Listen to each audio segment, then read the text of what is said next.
I'm Peter Block here in TCT, and with me is Deepak Bhatt, and this is our final wrap-up for the late-breaking clinical trials from this meeting. We want to talk about three for this final wrap-ups: a trial of renal denervation, yet another one, but sort of an interesting one, the PRIMA trial, and Excite-RSAR. So let's begin with the renal denervation trial.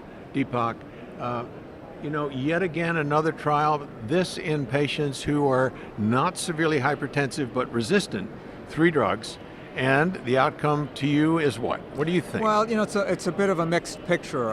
It was a small study, well done, but a little over 30 patients in each arm, and sham controlled, and the primary endpoint wasn't met, but in a per protocol analysis, it looked like there might have been a reduction in 24-hour systolic blood pressure. So a bit of a mixed signal.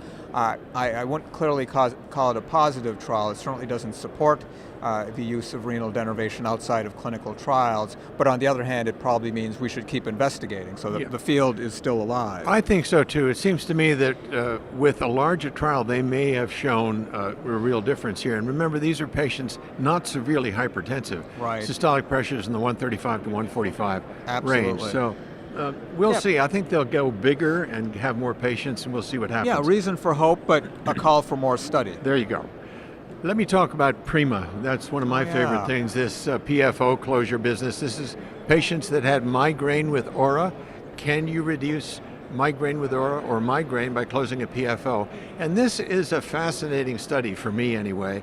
The primary endpoint was not met, as you know, Deepak. But the interesting thing is the primary endpoint was total migraine days. But the interesting thing was aura was significantly reduced in these patients. And for a patient with severe migraine with aura that simply can't do anything, I think the signals here are that even though this is not a positive trial, it tells us that maybe we ought to look yet again. And I know that's boring because it's been a long time since we tried to figure this out. Right. But this doesn't kill it, do you think? Yeah, I don't think it kills it, but I've got to acknowledge that the primary endpoint wasn't met here. It wasn't sham controlled, so patients with migraines, they're many times in extremis, so placebo effects could be possible. So I think, again, it doesn't kill the idea of PFO closure for migraine, but I would say more study is needed. Larger studies are needed before this is ready for prime time. Absolutely, no question about that. So the last one is Excite-RSAR. This I'm excited about it. Yeah, this is a good trial. We're excited about Excite. This is plain old balloon angioplasty in the femoral arteries versus laser atherectomy. We're going to dust off the laser again? I guess so.